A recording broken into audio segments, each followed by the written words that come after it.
গাছের আমগুলো পেকে গেছে দুদিনের মধ্যেই। কিছু দাওয়ার ছিল সেগুলো দিয়ে দিয়েছি, আর কিছু দাওয়ার আছে সেগুলো দিয়ে বাদবাকিগুলো আমরা খাবো, মানে আমি আর রঞ্জন খাবো। আর গাছের কাঁঠালটাও সেরকম ভাবেই পেকে গেছে।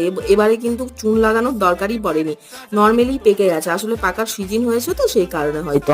তো আমি বাড়ির গাছের কাঁঠাল বেশ তৃপ্তি ভরে খাই, বাজারের কাঁঠাল একটাও মুখে দেবো না।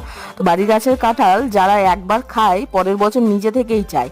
এত সুন্দর টেস্ট, তুলনাই হবে না, কিনতে মিলবে না এরকম জিনিস।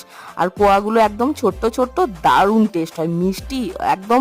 মানে কি বলবো, একবার যদি টেস্ট না করেন তাহলে বুঝতে পারবেন না। অনেকেই হয়তো এই ভিডিওটা দেখে নাক ছিটকাবেন যে কাঁঠালের গন্ধ সহ্য হয় না, কাঁঠাল খায় না, কিন্তু হ্যাঁ ভাই আমি খাই, আমার ভালো লাগে বাড়ির গাছের কাঁঠাল। তো এই 2 গামলার মধ্যে হয়েছে, তো তার মধ্যে আছে পাড়া প্রতিবেশীদেরকে দেওয়ার, আর কিছুটা আমরা বাড়িতে রাখবো। আমি প্রথমে টেস্ট করছি, দারুণ খেতে, কি যে মিষ্টি। একবার অনুরোধ রইলো, আমার বাড়িতে এসে কাঁঠাল টেস্ট করে যাবেন সবাই।